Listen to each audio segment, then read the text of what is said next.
El día de hoy haremos una pausa de la serie de Efesios, y no por coincidencia, sino por diosidencia, como diría una persona que conozco, ya que hoy teníamos un predicador invitado que finalmente no pudo venir, y tomando en cuenta lo tratado en la reunión del jueves pasado, nos pareció oportuno tratar este tema, el cual tuve la oportunidad de compartir hace 3 meses en una iglesia en la que me invitaron a predicar específicamente sobre este tópico.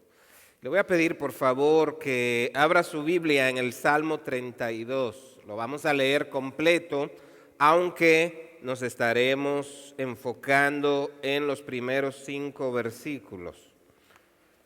El propósito de la prédica de hoy es que, partiendo de la realidad de que vivimos en un mundo caído y que seguimos luchando con nuestra naturaleza pecaminosa, podamos comprender cómo debemos lidiar apropiadamente con el pecado, y que podamos comprender que cuando pecamos, la solución no es ocultarlo, sino confesarlo delante de Dios en arrepentimiento para recibir de Él el perdón, la paz y el gozo que solo Él puede dar. Y con eso en mente, por favor, leamos el Salmo 32. Dice: cuán bienaventurado es aquel cuya transgresión es perdonada, cuyo pecado es cubierto.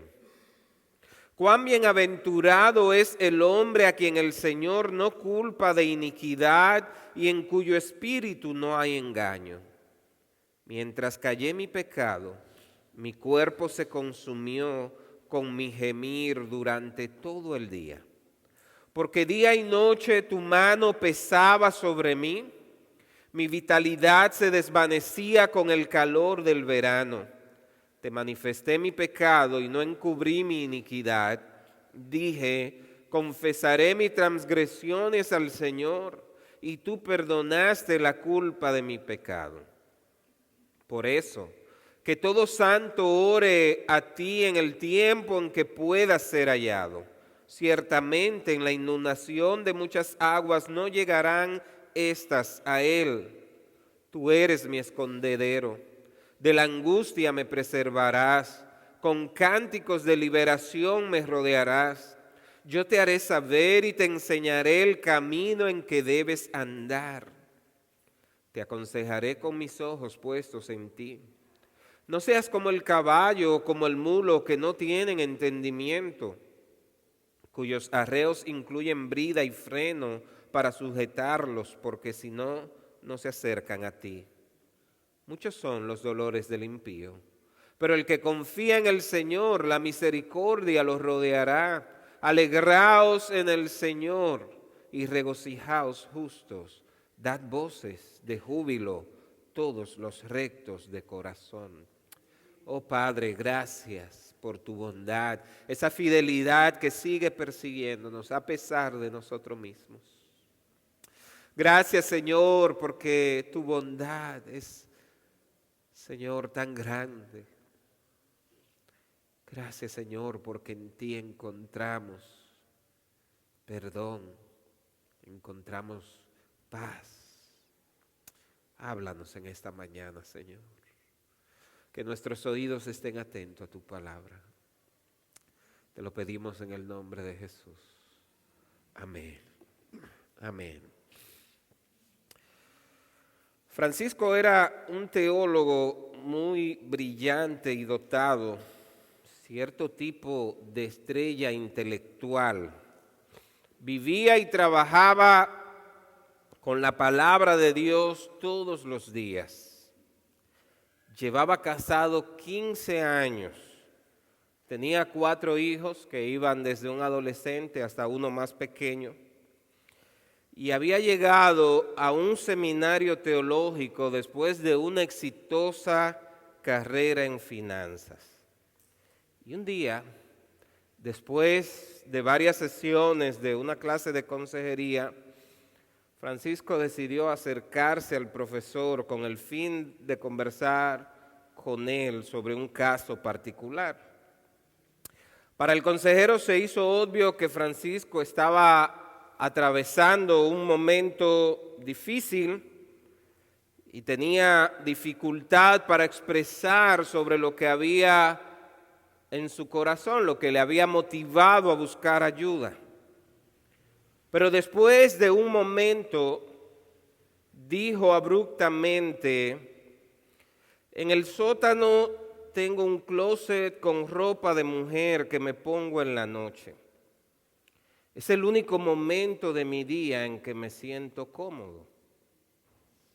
Y el caso de Francisco puede dejar perplejo a cualquiera. Este hombre era muy inteligente, podía analizar gramaticalmente cada detalle del Evangelio de Jesucristo. Sin embargo, con todo esto, estaba perdido en un mundo de una profunda confusión de su identidad, y el Evangelio que estaba estudiando con el fin de ayudar a otros parecía incapaz de rescatarlo a él. Para cualquiera pudiera resultar fácil juzgar a Francisco y de tildarlo de falso creyente.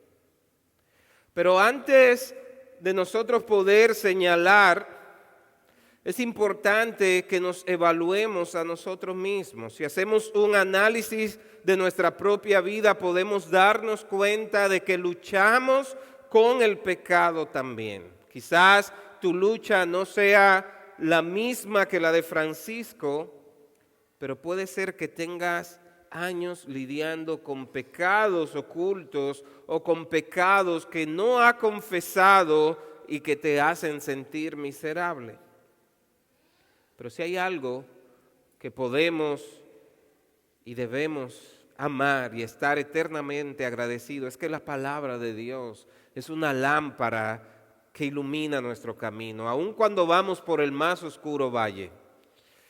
Y si algo debemos de resaltar de la Biblia es que la misma no trata de presentarnos hombres y mujeres extraordinarios. No se trata de superhéroes dotados de grandes poderes y que logran grandes hazañas por su propia cuenta.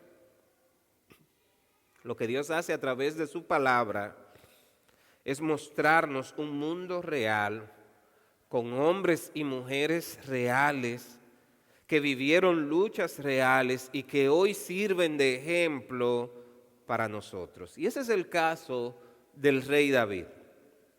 Estoy seguro de que, como la mayoría de cristianos, cuando usted piensa en David, de inmediato llega a su cabeza cosas como los salmos que escribió o la victoria que obtuvo contra Goliat. Pero es importante que entendamos que David era un ser humano normal. Y una de las cosas que distinguen a este hombre era su amor por Dios. Podemos ver cómo lo expresa en los salmos. Pero detrás de este dulce cantor de Israel, hay momentos de su vida en los que Dios mismo tuvo que lidiar con su pecado. Y el Salmos 32, donde acabamos de leer, es el resultado de David experimentar la misericordia de Dios en su vida luego de haber pecado y de tratar de encubrir su pecado por mucho tiempo. Y en el segundo libro de Samuel, capítulo 11, está narrado el hecho de cómo se dio todo. Y en el tiempo en que los reyes debían ir a la guerra, empieza diciendo ese capítulo, David se quedó en el palacio. El ejército en plena guerra, en plena batalla, mientras que el rey se queda en el palacio disfrutando el momento. Y ahí fue cuando, estando en el momento equivocado y en el lugar equivocado, llegó un momento de tentación. Y ahí, desde la terraza del palacio, él alcanza a ver a una mujer hermosa dándose un baño. Ahora, el problema no fue solo que miró, sino que la codició en su corazón, y siendo el rey, abusa de su poder, de su autoridad, y manda a buscar a esta mujer. Y aquí viene el segundo problema: la mujer era casada, y era casada con un soldado que fielmente estaba en la guerra que debía estar David. Y para hacer la historia corta, el adulterio de David con Betsabé resultó en un embarazo, ¿verdad? ¿Qué haría usted si estuviera en el lugar de David? Un hombre de prominencia, conocido por todo el mundo. Si se tratara de alguien desconocido, ni modo, pero ¿quién no conocía al rey David?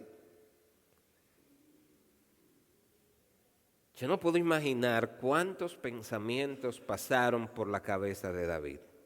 Ahora, como suele suceder cuando caemos en pecado, en lugar de confesar y arrepentirse, David intentó solucionarlo a su modo, agregando más pecados a su lista. Mandó a buscar a Urías, el soldado, esposo de aquella mujer, con el fin de que el embarazo cuente para Urías y no para él.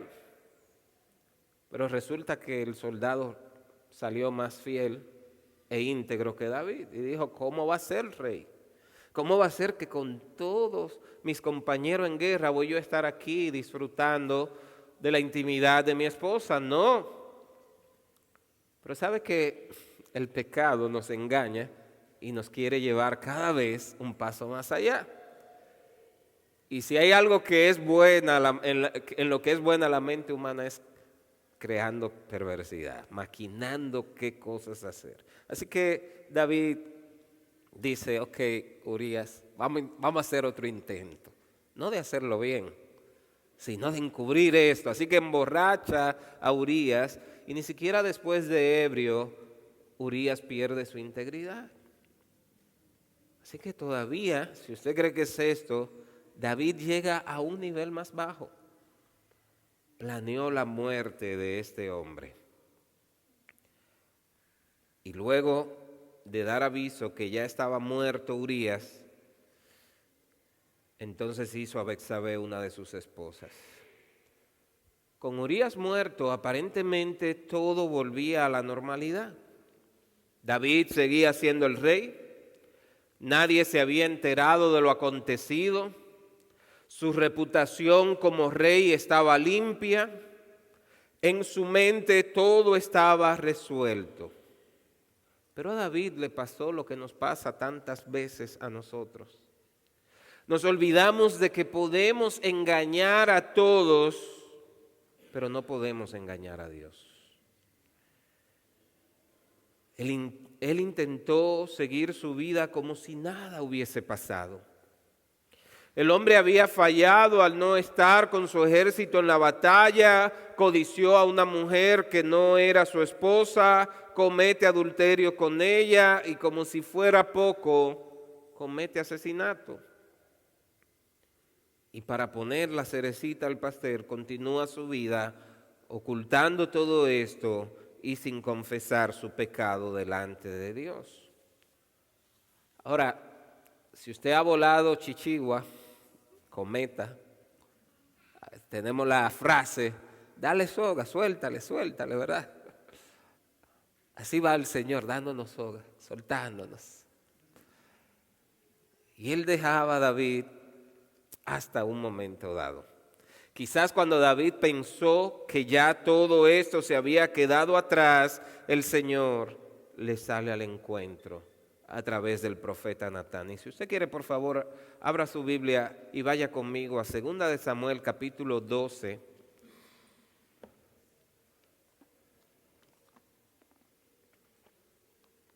Cuando Natán, el profeta, es enviado a encontrarse con David. Vamos a leer algunos versículos para poder entender todo este contexto. 2 de Samuel 12 dice: Entonces el Señor envió a Natán a David y vino a él y le dijo: había dos hombres en una ciudad, el uno rico y el otro pobre.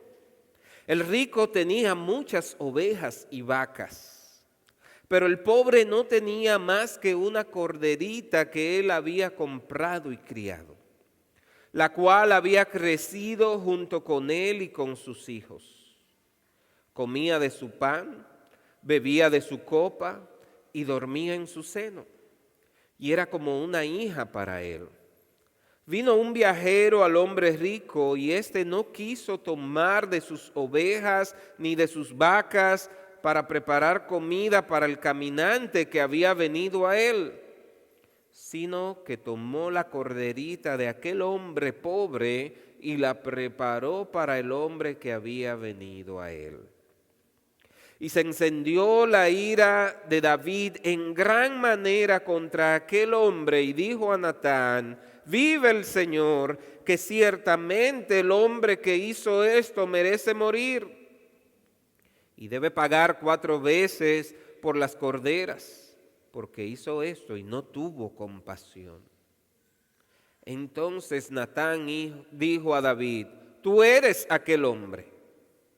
Así dice el Señor, Dios de Israel: yo te ungí rey sobre Israel y te libré de la mano de Saúl. Yo también entregué a tu cuidado la casa de tu Señor y las mujeres de tu Señor, y te di la casa de Israel y de Judá.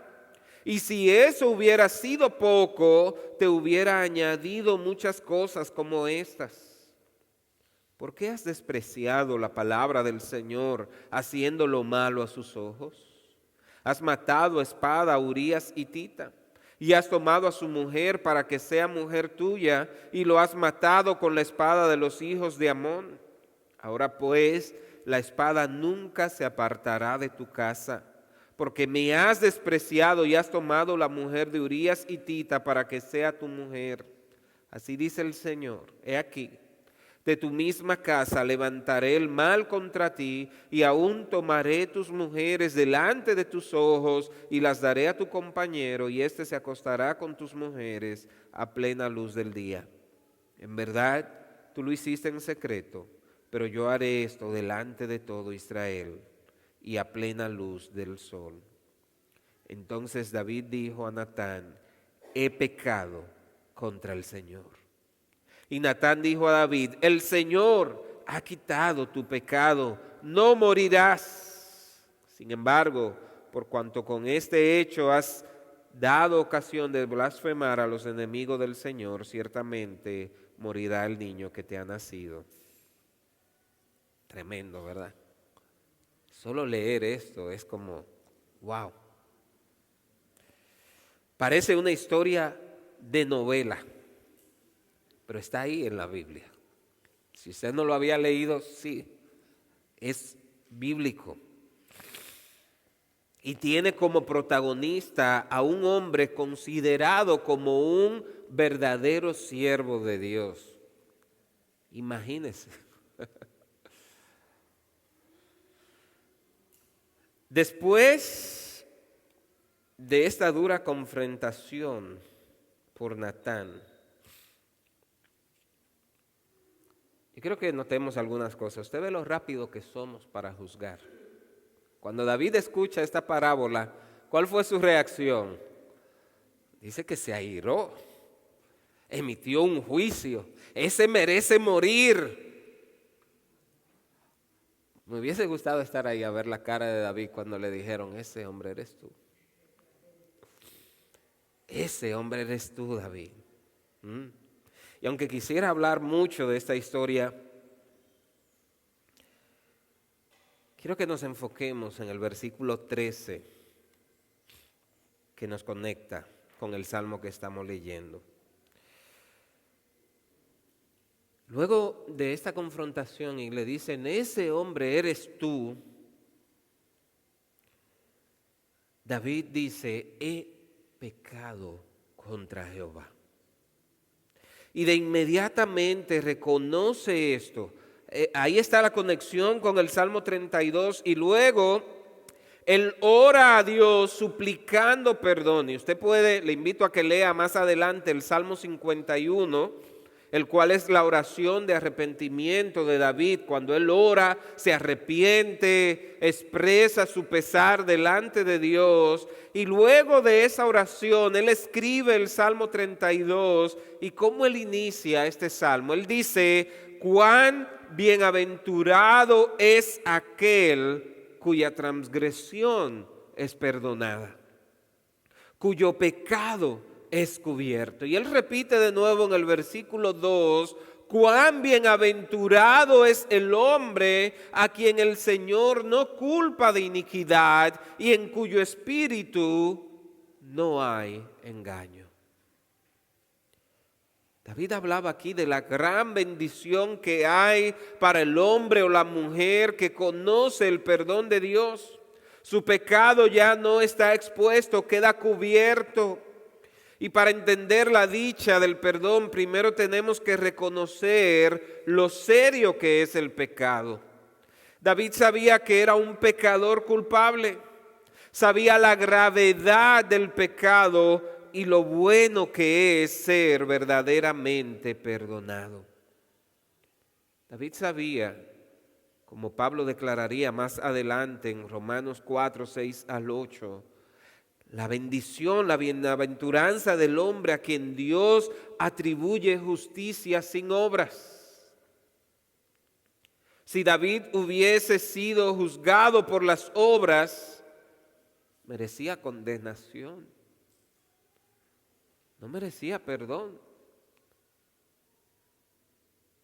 Sin embargo, sabía por experiencia cuán bienaventurado es aquel cuya transgresión ha sido perdonada. Y yo quiero que usted note que en estos dos primeros versículos David usó tres palabras distintas para describir el pecado.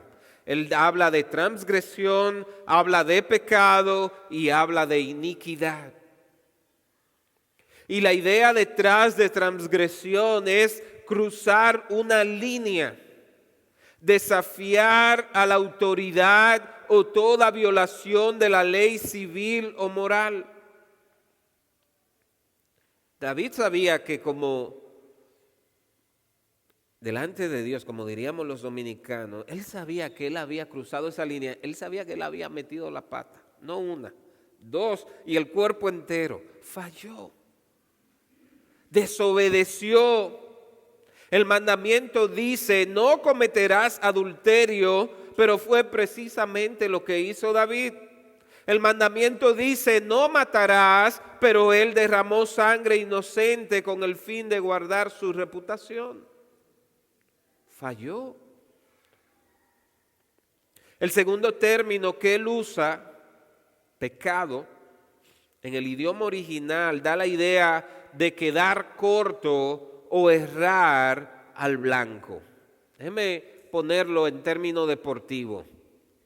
Si usted sabe de básquetbol, es como si le tuviera la oportunidad de tirar un tiro libre y la bola ni siquiera le da al tablero. O como si usted tiene que tirar un penal y al patear la bola ni se acerca a la portería, cruza lejos. Es fallar en el dar en el blanco. Eso es pecado. Y eso es fallar en lo que Dios nos ha puesto como meta. Y el tercer concepto que usa el salmista ahí es iniquidad. Y esto se refiere al grado de perversidad y la distorsión que hay en la persona. Usted ha escuchado, como buen dominicano, y los extranjeros que están aquí probablemente lo han escuchado también, esta frase que dicen algunos: ese es más malo que el diablo. ¿Usted lo ha oído? Eso es iniquidad, ser perverso, malo, tener pensamientos inicuos. Y la verdad que David mostró que tenía pensamientos bien inicuos, planear todo esto, ¿verdad? Ahora, al sentirse perdonado, al saber mirar, poder mirar en su mente todo lo que él había hecho y poder escuchar, el Señor ha perdonado tu pecado. David exclama, cuán bienaventurado. No solo él dice qué bendición es, cuán bienaventurado, cuán bendito es, cuán dichoso es aquel cuya transgresión es perdonada y cuyo pecado es cubierto. No lo está diciendo alguien en mera teoría, lo está diciendo alguien que lo ha experimentado en carne propia. Yo quiero entonces señalar 4 lecciones claves de todo esto y especialmente de este salmo. Número 1, el pecado, cualquiera que sea su manifestación, es una ofensa contra Dios. Usted dirá, claro, eso es obvio.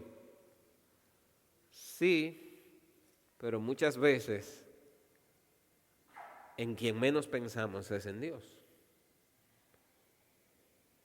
Cuando David fue confrontado por Natán, él no dijo, ya le fallé a mis padres. Y ahora, ¿qué dirá el pueblo de mí? Se acabó mi reinado. ¿Qué va a pensar la familia de Urías? No, esa no fue su reacción. Lo primero que él dijo fue, he pecado contra Jehová. Le he fallado a Dios. He hecho lo malo delante de Él. Y en su oración de arrepentimiento, en el Salmo 51, Él vuelve y lo reconoce cuando dice, contra ti, solo he pecado y he hecho lo malo delante de tus ojos. Y no es que Él está queriendo opacar la ofensa hacia todas las personas a quien hirió, pero Él está reconociendo que Él ha fallado en ser fiel a Dios, que Él ha hecho lo opuesto a lo que Dios lo manda. Y lo podemos ver también en las palabras de Samuel cuando confrontó a David. Él le preguntó, ¿por qué has despreciado la palabra del Señor haciendo lo malo a sus ojos? Es decir, la acción pecaminosa de David fue un menosprecio directo a la palabra de Dios, por ende a Dios mismo. Cuando pecamos, cuando fallamos, antes que a cualquier otro, es a Dios a quien estamos fallando. Es contra Dios que estamos pecando. Muchas veces nuestra primera reacción al pecar es pensar, ¿qué dirán los demás? Estamos más preocupados por lo que otros puedan decir de nosotros que por lo que pueda decir Dios. Pero es necesario que entendamos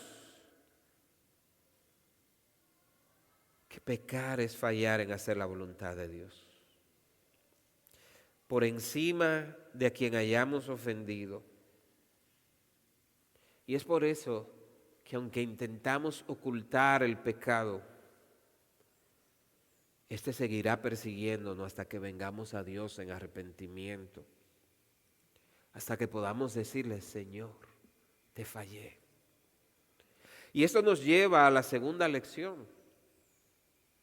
Dios, quien es rico en misericordia, se deleita en perdonar. Y eso es lo maravilloso de Dios. Él sabe que somos débiles. Él sabe que fallaremos una y otra vez, pero su amor y misericordia es tan grande que nos perdona una y otra vez. David dijo, cuán bienaventurado es el hombre a quien el Señor no culpa de iniquidad. Y en la oración del Salmo 51, él apela a la misericordia de Dios. Él no le dijo, Señor, cometí un error, pero tú sabes que soy humano. Tú sabes que me esfuerzo por hacer las cosas bien. Esa no fue la actitud de David. En el versículo 1 del Salmo 51, él ora de esta manera y dice, ten piedad de mí, oh Dios, conforme a tu misericordia, conforme a lo inmenso de tu compasión, borra mis transgresiones. ¿Sabe lo que podemos ver aquí, mis hermanos? No es a algo que tú has hecho o que puedas hacer lo que debes apelar. Cuando confiese tu pecado a Dios, no apele a otra cosa que a su misericordia. Señor, tú eres misericordioso. Yo sé que soy malo, yo sé que soy pecador, pero tú eres misericordioso. El pecado de David fue horrible, fue grave, pero la gracia, el amor y la misericordia de Dios fueron aún mayor para con él. Y lo son para contigo y para conmigo. David estaba consciente de eso. Si usted quiere, mire cómo lo dice en el Salmo 103, versículo 8.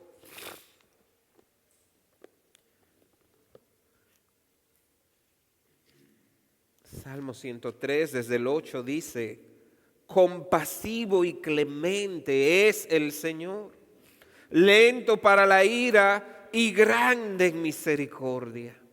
No contenderá con nosotros para siempre, ni para siempre guardará su enojo.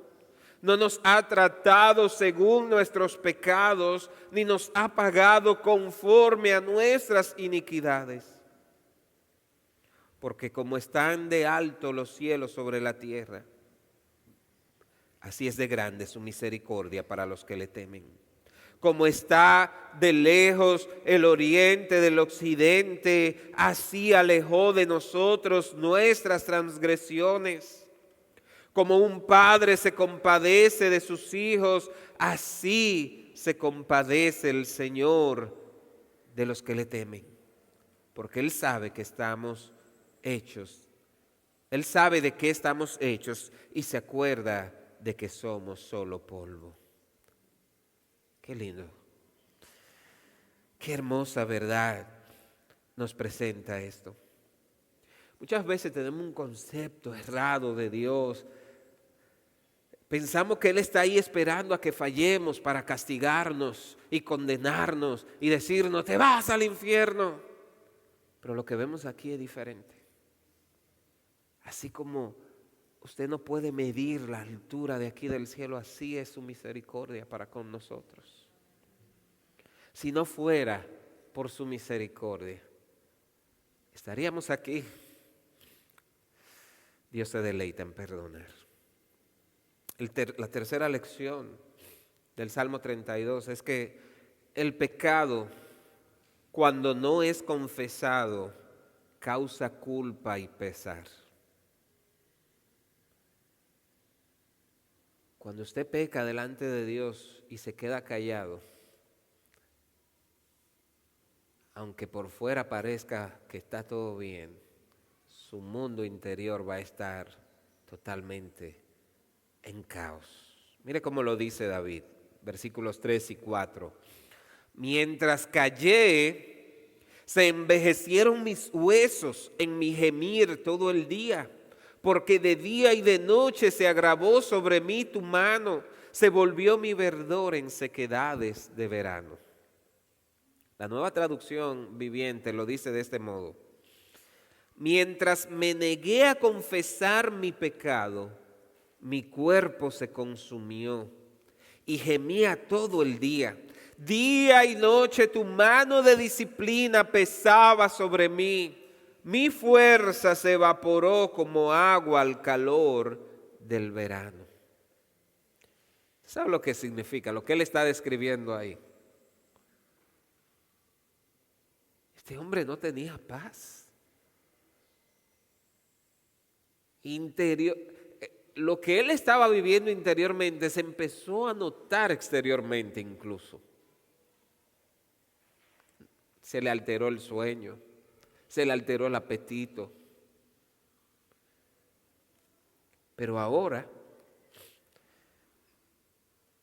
David, después de haber sido perdonado, él recuerda su estado espiritual y mental cuando mantuvo su pecado oculto y cayó en lugar de confesar y arrepentirse. De hecho, el estrés de vivir esta doble vida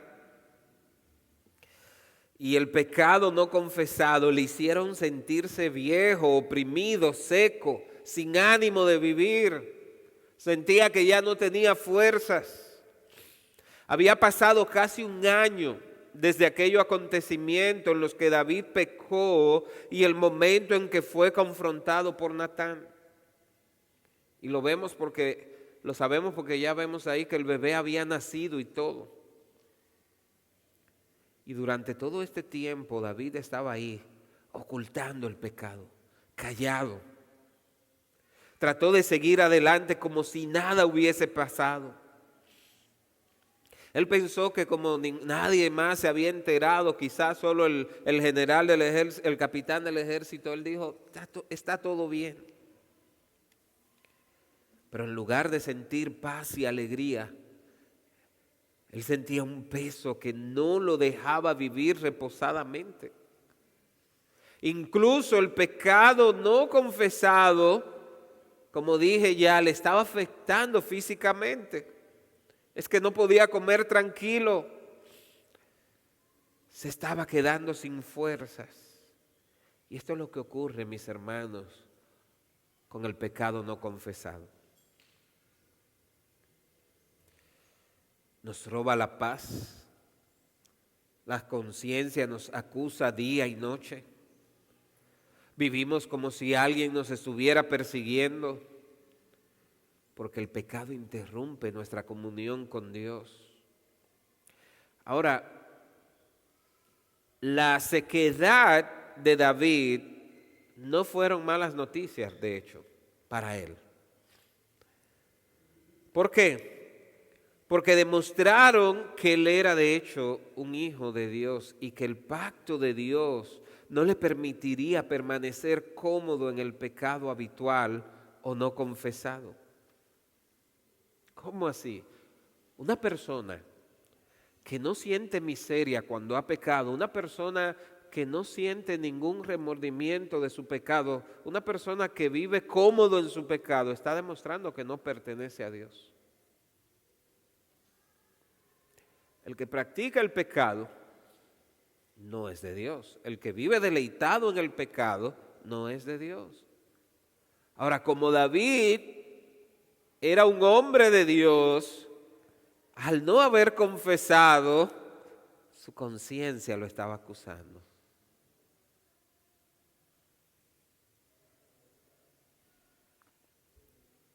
Debe asustarte más que tú vivas en pecado y no sientas nada, a que tú pecaste y vivas con tu conciencia intranquila. ¿Sabes por qué? Porque si el pecado no te causa ninguna incomodidad, significa que tú no tienes una relación real con Dios. Cuando tú tienes una relación real con Dios y peca, lo natural es que tú vas a sentirte intranquilo hasta que tú confiesas tu pecado delante de Dios. Y si tú estás aquí en esta mañana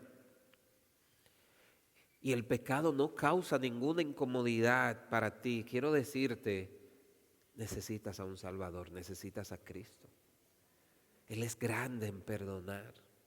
Y el primer paso para acercarnos a Dios es reconocer que el pecado nos aparta de Dios, nos impide tener una relación genuina con Dios. La única manera de volver a restaurar esa relación con Dios y de poder disfrutar de una comunión real con Él es confesando a Jesús como el Señor y Salvador de tu vida. Él llama a que todos nos arrepintamos de nuestros pecados, que todos acudamos a Él en fe, pues Cristo en la cruz llevó sobre Él la condenación del pecado, para que todo aquel que cree en Él no tenga que seguir sufriendo la culpa, no tenga que seguir sumido bajo el peso del pecado, sino que pueda recibir el descanso que da Cristo. Ahora, si tu caso es como el de David, es decir, eres un hijo de Dios, pero tienes mucho tiempo lidiando con tu culpa, no huyas de Dios. ¿A dónde te podrás ir de la presencia de Dios? Eso fue lo que David dijo al final. ¿Dónde me voy? ¿A dónde? Ni que coja las naves que están haciendo ahora por allá, que te llevan a la luna, a Marte. No hay manera de que escapes de Dios. Hay una solución más simple. Y esa es la cuarta lección. La confesión es el remedio para lidiar con nuestros pecados. Versículo 5. Mi pecado te declaré y no encubrí mi iniquidad. Dije, confesaré mis transgresiones a Jehová y tú perdonaste la maldad de mi pecado. Qué alivio sintió David. Qué alivio. Y permítame leerlo de nuevo desde la Nueva Traducción Viviente. Él dice, finalmente te confesaré todos mis pecados y ya no intenté ocultar mi culpa. Me dije, le confesaré mis rebeliones al Señor y tú me perdonaste. Toda mi culpa desapareció. Finalmente, es decir, por más que trate, no hay manera. Finalmente confesé. ¿Y qué sintió al confesar? Alivio, descanso. Ahora el perdón estaba listo, esperando a David mientras él estaba de acuerdo con Dios acerca de la naturaleza y la culpa de su pecado. La restauración estaba lista, pero la confesión de pecado era el camino hacia ella. Ahora, es preciso aclarar que la confesión no es como la causa del perdón. Dios perdona porque es misericordioso. Dios perdona porque es bondadoso. Es decir, no fue porque Él confesó que fue perdonado, pero fue la manera en que Él dejó abierta la puerta a que nos acerquemos a Él. Confesando.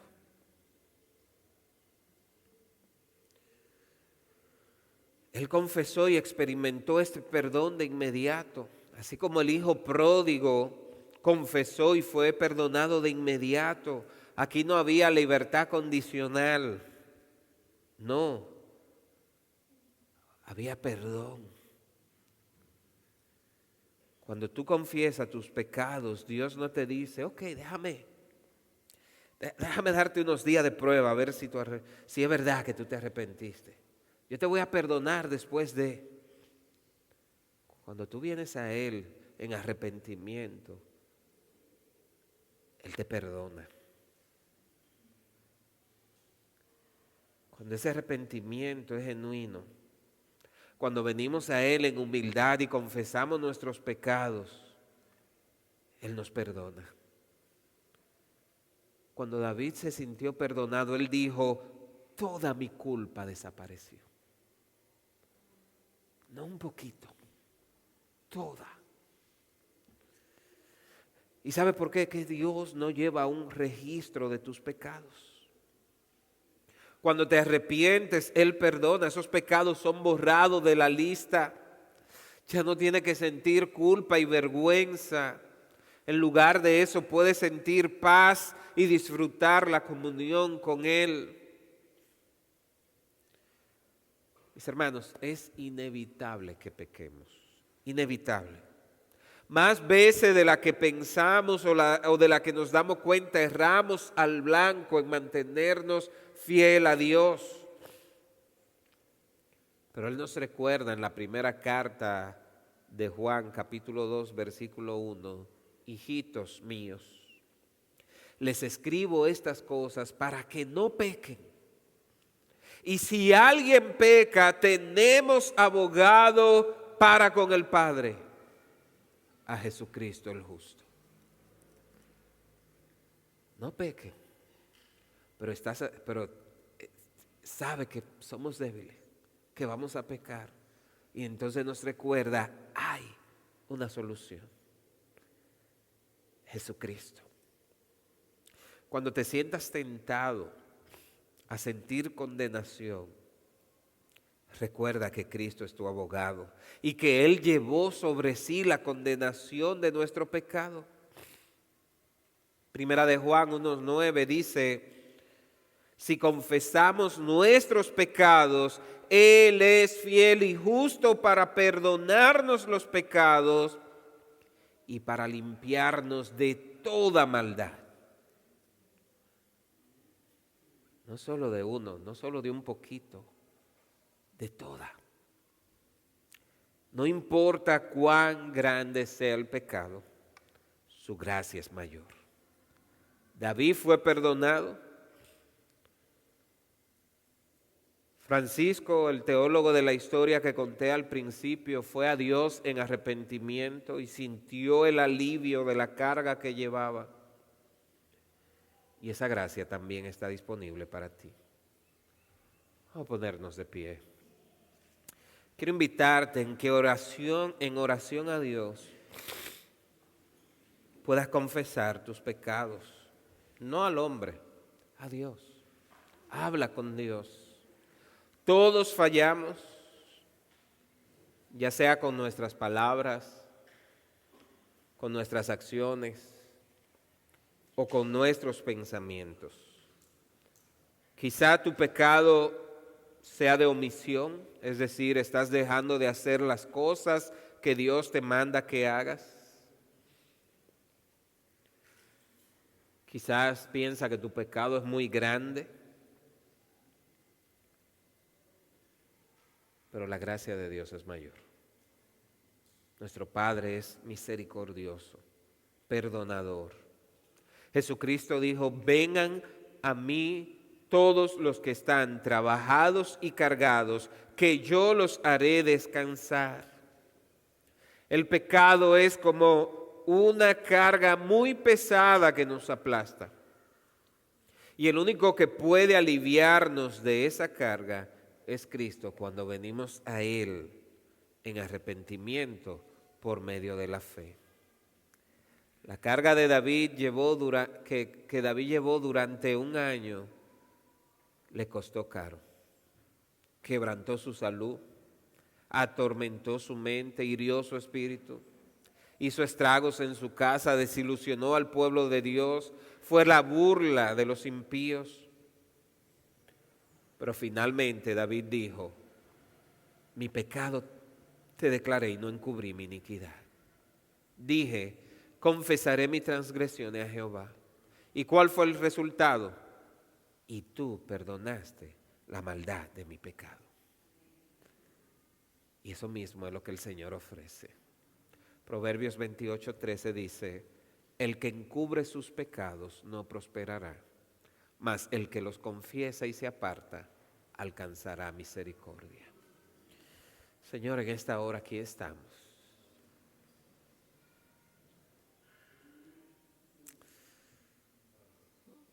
Tú eres un Dios santo, poderoso, misericordioso, bondadoso. Sabemos, Señor, que somos pecadores. Cada uno tendrá su propia confesión que hacer delante de ti, Señor. Pero para ti no hay pecado grande que no puedas perdonar. Perdónanos, Señor.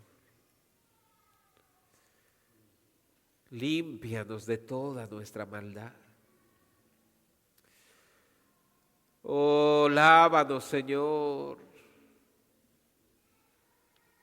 Limpia nuestra conciencia, Padre. Tú conoces los que están aquí, que están cargados, que llevan mucho tiempo cargando con el pecado que los aplasta. Y esta mañana dale alivio, Señor, que puedan recibir el descanso que necesitan al saberse perdonados. Ten misericordia, Señor.